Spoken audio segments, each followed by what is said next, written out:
Welcome to the New Discovery Christian Podcast, where you'll find Bible messaging and sermons that will encourage, uplift, and challenge you to a godlier life. Join our community and become inspired to continue living a God-directed life. Welcome again to the New Discovery Podcast. I'm Kyle as your host, and I've got my co-host Parker with me today, and we're going to jump into part 2 of Hard Love. If you didn't catch the first episode, recommend you catch the first episode, and you're going to get caught up on the scriptures that we read through, we talked through, God, love, what it actually is. We're going to dive into more of that in this episode, but I recommend jumping into that one so you have the context of the scriptures and where we're coming from. And this one, we're going to kind of dive into how does that actually look, hard love, or what does actual love look like? That's kind of what we're going to dissect in this podcast, specifically this episode. So we had already talked about discipline. We already talked about how love is not always kind of this kind of love, the Valentine's love. That's an aspect, but that's not all that there is. Sometimes feelings are hurt. Sometimes it's not going to be nice at times. It's not going to be a nice love. That's one thing that we kind of went over. So some of them that I thought of, especially in a couple scriptures here. This one says, "Blessed is the one whom God corrects. Do not despise discipline. The Almighty for he wounds, but he also binds up. He injures, but his hands are also healed." And one thing there's another one too, I'll read. But one story that I always remember is, I won't give all the details of the story, but I remember that I was definitely doing something when I was growing up that was very wrong that I was doing. And when my dad caught me, and what I was doing that was wrong, I remember in that moment, it was like a moment where there was fear. There was a moment where there was, what's going to happen? There's going to be punishment. There's going to be discipline. And I remember I actually wanted, I know this is crazy. I didn't show it on the outside, but I remember on the inside, I wanted him to discipline me. I knew that it was wrong. I wanted to do better, but I was not in a place to do that for myself. Emotionally, I was not emotionally mature enough to be able to do that for myself. Someone from the outside had to do it for me. And I pseudo kind of knew that, but I know that now. And I remember my dad did not actually punish me for it. He did not actually discipline me for it. He threatened it, but he didn't do it. And I actually remember that I was upset that he didn't actually do it. I didn't show it on the outside, but on the inside, I was actually upset that he didn't do it, because I know that I needed it. And he didn't do it. And that's not to throw my dad under the bus. My dad's not a perfect person, but I say that to say, most people think that, oh no, my kids, if they don't like me, or I get them upset, that they may think I don't love them, or I don't want them to not like me. I want them to think I'm their friend or something like that. That's what's optimal. And a lot of people think that way. And I've somewhat found that out the hard way being youth minister at times, where that mindset I have is not the mindset they have. It's no, I'm your buddy. We're friends. We're going to hang out. And it's not what I was just saying. And I like what one person said is why that's so wrong. You will only get one set of parents. You will always have friends. Mm-hmm. And you are copping out on your role to that person that they will never get back ever again, unless you fulfill that role. That is your role. That is a special role. And if you do not do it, they will never get that ever. They'll always have friends. Hopefully most people are going to have friends, but you're copping out on that, and something they deeply need in that moment in your role. And you could be an adult friend later on. It's kind of what me and my dad are now, but I'll tell you one thing. So that one somewhat throws my dad under the bus, I guess. But I'm going to tell another story though that I'm appreciative, and people are going to be shocked that I'm appreciative of this now. I certainly wasn't at the moment, but I am now. And some people think this is going to be super harsh, but who cares? I mean, we just read where God talks about hitting your child with a rod, for crying out loud. So, take that in context. I remember when we were living in California, and I remember I came back, we were going to a mall or something like that. I remember, and we were in the car, and I remember, the F word slipped out of my mouth. And, the next thing that happened is the car slammed on we're talking like we're going 75 miles per hour, and those brakes slammed. I mean, we're talking like where the steam is coming off the tires kind of thing. And I'm immediately like jostled of what's happening right now, pulling off on the side of the road. I'm like, oh my gosh. I mean, we're going 75 to like 0, and we're talking about 4 seconds. And I'm like, oh man, I sure hope it ain't over what I just said.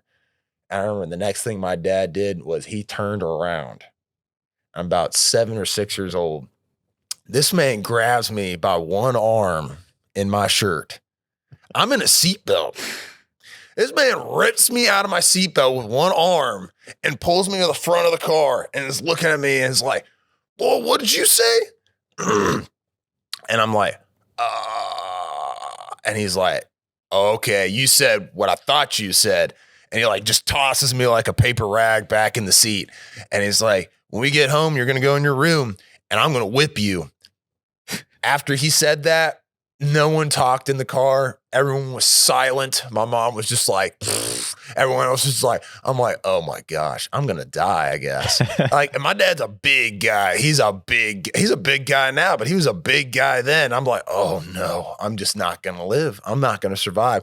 And the worst thing is no one's talking anymore. We're sitting in their car for like 35 minutes and no one says anything. It's like that dramatic. Yeah. And I'm just sweating bullets sitting there in that car seat. And I remember we go back and I'm in my room. And by golly, I'm just sitting in my room pacing. I think I had like a bed that had this little like cubby thing. I think I was hiding in there, but I'm like, oh, I mean, you think you're going to hide from dad? Or you're just going to make it worse? He's just going to torture you even more. It's going to be just worse. So I just got out. I'm like, I'm not going to try to hide from him. He's going to like rip me out or something like that. It's going to be worse. But the craziest thing is that he didn't actually show up. And now some people are like, oh man, that just makes it better. I'm like, no, man, it made it worse because I went to bed that night and I thought he was going to rip me out of my bed. And he was just going to beat me right there with his belt. Like my brother, because we all slept in the same room. He's just like, Kyle, it's time. It's like 1 a.m. It's just like, I thought it was going to be way worse. So I didn't sleep that night. And so eventually later on, I've talked to my dad about the whole story, and he said, yeah, I didn't go on purpose because I wanted you to sweat even more. He said, I knew that psychologically that was going to be worse for you is that night, and it was going to instill in you kind of thing. Now, if you want to go ahead and do it again, I'll whip the belt out and we're going to do what we got to do kind of thing.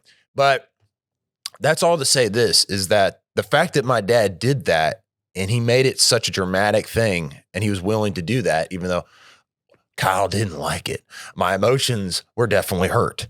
I've never had a cursing issue. I've never had one ever since then. And, some people do, and they have a different context in their life. And that's something they're going to struggle with is some of their language that they use. But I never have. And I can always point back to that moment where my dad was willing to be strong when I was not. Mm-hmm. My dad was willing to do what was best for me when I could not in that moment for myself.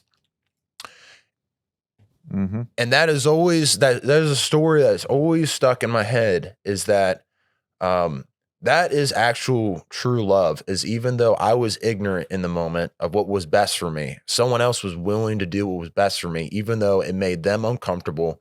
I mean, my dad was uncomfortable. It's not like my dad liked it. I mean, we just switched how the whole day just went right there. Mm-hmm. Of course, I did not like my dad in the moment, of course. Ripped me out of the dang car seat. Talk about embarrassment. I mean, geez.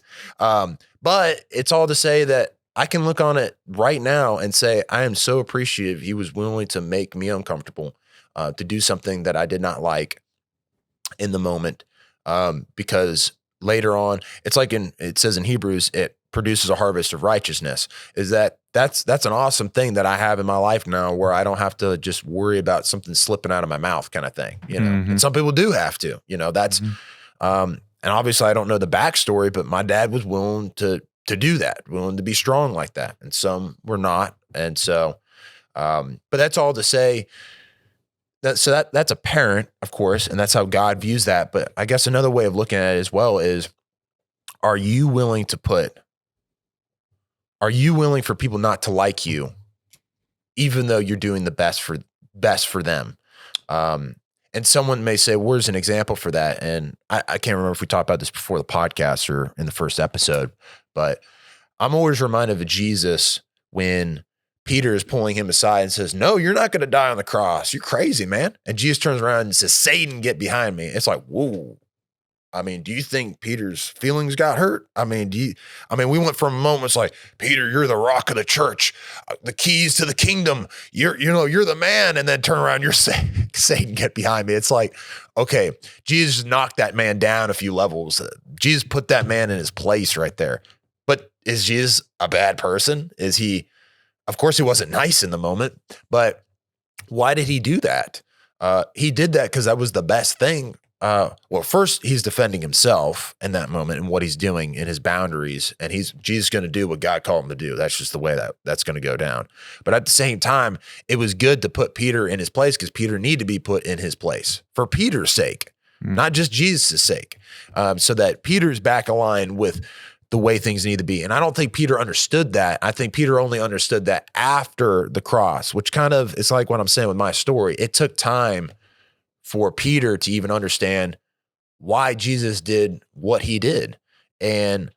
But later on, you see that these disciples have such an appreciation for what Jesus has done, even though it talks about how they were so ignorant of what Jesus is even talking about and what he's going to do. But it's like, it doesn't matter though. Jesus is like, I'm going to do what's right anyways. I'm going to do what's good for you. I'm going to do what's good for the world, despite whether they even know. He even says on the cross, forgive them, Lord, because they don't know what they're doing. So it's like, Jesus, like, I'm doing this because it's good for them. It's good for all of them out there. Even my disciples who have no idea what I'm even doing. But later on, they will know. And some of them may not like me. There's an implication that Judas does not like what Jesus is doing because he wants him to be that physical king on earth. And some people actually think that he tried to turn over Jesus. I'm not officially saying this, but this is a theory some theologians have. And I kind of lean towards this, that Judas was forcing Jesus' hand to be on the physical throne of Israel. He wanted to force the Pharisees' hand. So Jesus would essentially, I'm theorizing a little bit, but it's like, nah, man, here comes my full power. It's like, you're going to try to kill me. Jews trying to force their hand, where it's like, angels are coming down and wrecking them. And then finally on the throne, because Jesus was always pushing the physical throne away when you're reading the Gospels. And we know why after the thought, but it is because Judas felt bad that they actually were going to kill him. So it's kind of like his expectations were not fulfilled. It's like he was thinking Jesus is going to take the throne. He's going to put them in their place.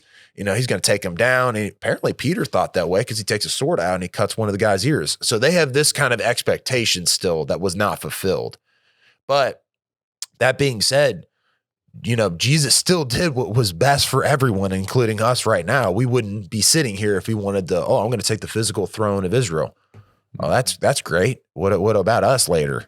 That wouldn't have panned out well for us. We're not a part of the physical kingdom of Israel. So that would have come to nothing for us. Salvation would have completely been lost. So even thousands of years later, thinking ahead of what is best for those people, even those people were unborn. And I guess that's the type of love that God actually has. And in some ways you can think about that too, is, I think at least, what about your friendships?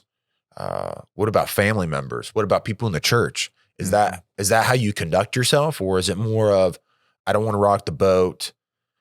I want people to like me. Or is it, I actually want the best for these people, no matter what, even if they don't like me, right now. Even maybe if they don't like me ever, that's a factor. Some Pharisees never liked Jesus. That's just the way that went down. And even though they remained ignorant, but he did what he did anyways. Are we willing to do that? Are we going to live that type of life? Or is it going to be more of a, no, it's only if you like me kind of thing? I'm not going to say that because that may make you upset. That may make you emotionally unstable in the moment. Now, obviously, let's not do dumb things and pick fights. That's not what I'm getting at. But it comes down to this. Are you willing to be someone who stands on truth? I think that's what it comes down to. And if you are, truth will set you free, and it will set other people free. Are you more concerned with that or people liking you? And I think that's kind of my initial thoughts. I mean, what about you, Parker? Yeah, well, actually, that last thing you said about like, oh, well, I'm only going to love people that like me. I see this all the time on Facebook. It's so cringy. You see those like goofy because they'll get like, it's always the Joker smoking a cigarette or something, and it's like, oh, I'm gonna I should have saved it so I could have it. But yeah, anyways, basically it's like, oh, I'm gonna 2022 is gonna be the year that I treat people like they treat me, or some stupid stuff like that. But anyways, but in Proverbs 24, because I read this the other day, and that's why I connected to the Facebook thing. So this is Proverbs 24:29 that says, do not say, I shall do the same to him as he has done to me. I will repay the person according to his work. So basically, like, we're to love like God, right? And then that brings up the question, well, what does it mean to love like God? And I think you covered a good, well, pretty much all of it. But I like what you said in the story when your dad pretty much yanked you out of the back of the car. But you talked about one of the ones you said that you wanted discipline, right? And I think that was a separate story. But I do remember, just to kind of reinforce that, when we were at basketball, I guess it had been either my junior or senior year, I forget which one. But there was a stretch where the coach really wasn't making us run, and you would think it's like, well, that's like you said, like, well, that's great, like nobody wants to run, right? But the problem was we were jerks, like we were not not good, not disciplined, all that, and like or at least the older ones, like myself and some others were like, no, we need to be running. Like, why are we not running like dogs right now? Like, right. We're but that never happened, right? So there was kind of a lack of discipline, which I think really hurt us. But I kind of resonated with what you said about that desire for it. But then another thing you said that I liked was that your dad was you needed some kind of discipline because, and I may be paraphrasing what you said a little bit, but you said that, or at least I think you said, willing to do what's best for you or best for me, but that I couldn't do myself. Yeah. It's kind of that idea. And the first thing that popped in my mind when she said that was Romans 5. Well, I'll read Romans 5, 6 through 10. But another thing is this. It goes into or to kind of hit the next question before I read this. Kind of asked, well, how do we take this and apply it to our daily life? Like, how do we actually love others? And I think one thing that helps me is to understand, well, I'll say it first and I'll read this, is to understand my need for God's forgiveness, and to think about, like, well, all the things that I've done, right, which are wrong, he still loves me, and wants, the best for me, which is a saving relationship with him, to be forgiven for those and to be, changed into a new person. So I think if we understand God's love for us, even though we're sinners, then that helps us love people that maybe wrong us as well. And that goes into what you're saying about Jesus. Even though they were, what was it? They like ripped his clothes off and were like casting lots for him and something. And he's like, yeah, forgive them, Father, because they don't know what they're doing. Yeah, out of their ignorance. Right. But anyway, so Romans 5, 6 through 10 says, oh, and this also ties into doing what we couldn't do for ourselves. For while we were still helpless, at the right time, Christ died for the ungodly. For one will hardly die for a righteous person, though perhaps for the good person, someone would even dare to die. But God demonstrates his own love towards us in that while we were still sinners, Christ died for us. Much more then, having now been justified by his blood, we shall be saved from the wrath of God through him. For it, and this is kind of this is kind of the key verse when it comes to helping, to loving others. It says, for if while we were enemies, we were reconciled to God through the death of his son, much more having been reconciled, we shall be saved by his life. And not only this, I'll go ahead and read 11. Not only this, but we also celebrate in God through our Lord Jesus Christ, through whom we have now received the reconciliation. So basically saying here that, right, and this is something we were talking about this other day in youth. You hear a lot that like, oh, we're all children of God, right? And I think the correct term would be that we're all created by God. But right here it says, well, no, like before we became Christians, we were enemies, right? We're separated. Now, of course, if you read the very next chapter, 2 chapters later in chapter 8, or 3 chapters later, where he talks about, as Christians, we're adopted into God's family. Like we do become children of God, not to be confusing, but no, starting out, we're enemies. But even though we were enemies of God and we're rebelling against him and, doing all the, living the way we want, he still loved us enough to do what we couldn't do. And that was to, take that punishment on himself, which is through Christ. And then by us trusting through Christ and asking for forgiveness, we receive, salvation and forgiveness of sins. And then we get to be reunited with him and we get to know him, fully and be with him forever, which is the greatest good for us, right? So God is seeking that greatest good. Even though we don't like it, like we don't like being told we're living in sin. We don't like to be told we're doing wrong. Yeah. But that's what we need. We need that discipline because we need, or we desire, most people desire to be better. It's just that they don't have the right idea of better, if that makes sense. Yeah. But here, of course, God being all knowing and perfectly wise, like he knows what's best for us. Which, like I said, technically we know what's best for us too. It's to be saved and have a relationship with God. We just don't always know what that's going to look like. Yeah. And that's where the trust of God comes in, because if he loves us this much and is willing to give up his own son for us, well, then surely we can trust him in everyday life when it comes to, relationships, friendships, whatever the case may be. One area that I kind of think about in practical aspects is I truly believe that the way God, one of his primary ways of working in the world is through people. I truly believe that. You see that in scripture, right? We're talking about God's word, but most of this, someone was saying this, whether it was a prophet or whether it was someone in the temple, whether it was David or whoever it was, and someone wrote it down. So God seems to work primarily through, obviously he doesn't only have to, there's no doubt about that. He can work miracles, and that's not necessarily through a person necessarily, right. Though he uses some people as agents when they cross the Red Sea. Moses did take his staff and he put it down, and then so it worked. Obviously didn't have to, but he seems to want to work through people, it seems like, and that's probably connected to the image of God. But I say all that to say,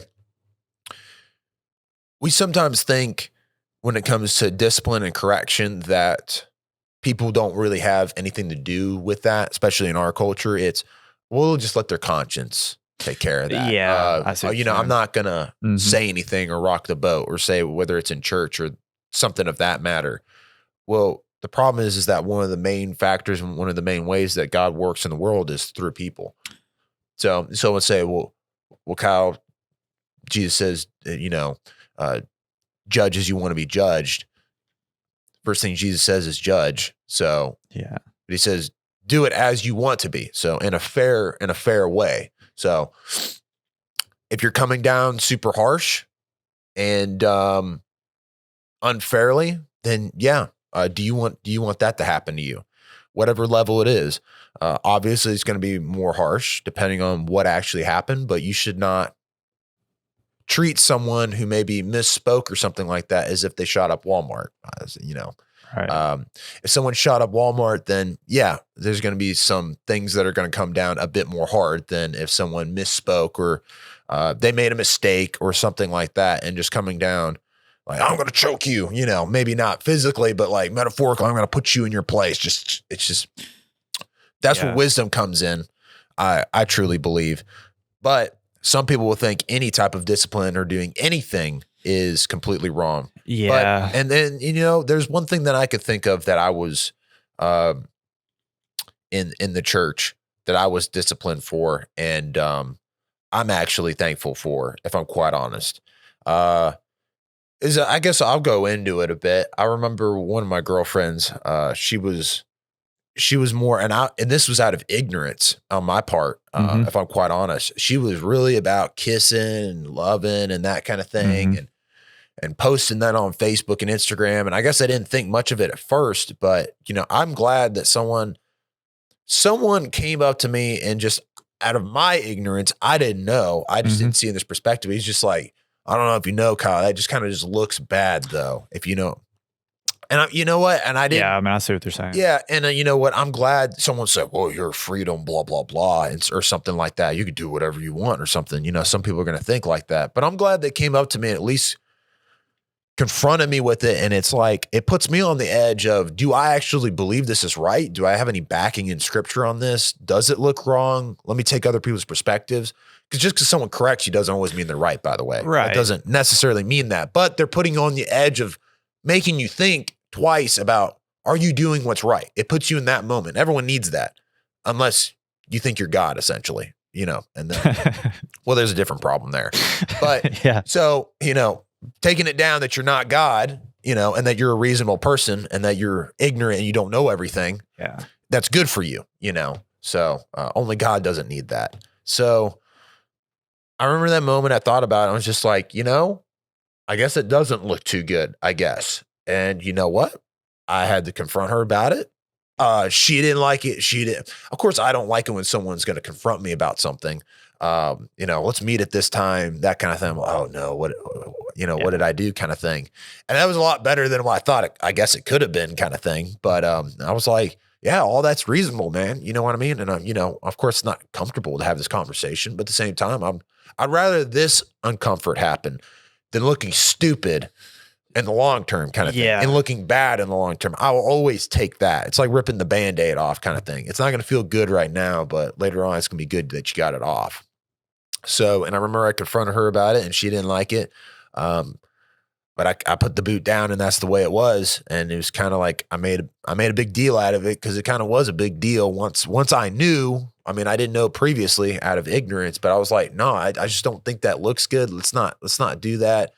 It's probably pushing things a little too hard anyways, doing that. It was just like a little too, touchy love. I'm like, if I'm quite honest. So, but I didn't think of it that way until I was kind of confronted with it. And I was like, yeah, it was kind of instilling another boundary kind of thing that was really good for my life. But it's all to say this: someone was willing to get uncomfortable to come tell me, and I possibly would not like them for doing it. That's a possibility. Mm-hmm. It didn't happen, but it's a possibility. Some people, that's what they're going to do. They're not going to like you. The more immature you are, is like I said, as a child, the more immature you are, you're not going to like correction. That's just the way that's going to be. That's the way children are, but adults can be the same way. There's no doubt about that. Or I could have not had a relationship with that person anymore. That's really immature to get to that. But people are like that though. It's like when a child says, I hate you. That's essentially what they're saying. I don't want to have a relationship with you. I hate you, for some type of correction. And so scripturally, it's like David says, it's very strong. He says, I'm trying to say, I'm probably going to paraphrase at this moment, but I've always loved this. He says, I love the slap, I'm paraphrasing, the slap of correction from a righteous man. I paraphrased it, but he essentially says, I love the correction. I mean, he says slap. So I don't know if everyone's been slapped before. I have been slapped before. And that's not comfortable. Let's just put it that way. To be slapped. So, and he's saying, I love that. And he's saying, I love when people are correcting me like that. And the assumption is because it's actually what's best for me. And I know that I need this. It's good for me. And he says righteous person, because that person has his best interest in mind. And he knows where it comes from. And he says that afterward. He knows where it's coming from. They want me to be righteous as well as they are righteous in that moment. And that person is willing to put me liking them on the line or that relationship on the line because they care more about what's best for me. Right. And I think when you boil it down, that's what true love actually is. And sometimes it's not going to be comfortable. Mm-hmm. And sometimes it is the love where you're hugging people and you love them, you're kissing on them. You're telling them compliments and you're encouraging them. There's no doubt about that. You can't leave that out either. You can't just leave what I just said and just say that's all that is and it's just only correction. No, because one way that people know that you love them is the prior things that I just said, the former things, which reinforces the latter when you do them. Because I've confronted people, but when I have, they know because I have encouraged them. I've lived a life building them up. Right. Giving them compliment, getting to know their life, asking questions and things like that. They know that I have an interest in them. So then when you do that, it all makes sense and it falls in place. And if they're mature, they'll know they're not going to forget the prior things and just, throw that out of my mind kind of thing. They're going to be like, whoa, he's done all that and he's doing this. This guy actually really, really cares about me. He actually does love me. But was there anything else that you had by any chance? I'm kind of falling apart in my cold here. No. All I was going to say is just to quote a scripture that kind of backs up what you just said. And this is the end of James. It's 5:19 and 20 that says, my brothers, and brothers are applying to both, obviously men and women.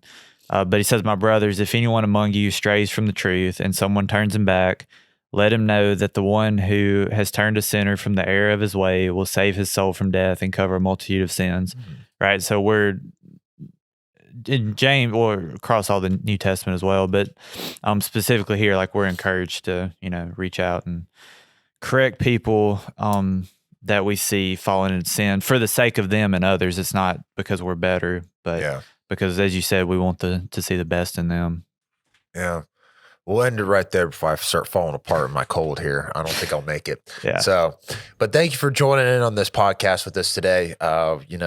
Always love doing them. I always love diving into new scriptures like this, and always just, man, I get something new out of it with the scriptures every time, as just diving into the word. And so, I really love it. It really builds me up. So I really hope it builds you up as well. Thank you for that. You're the reason that we're here.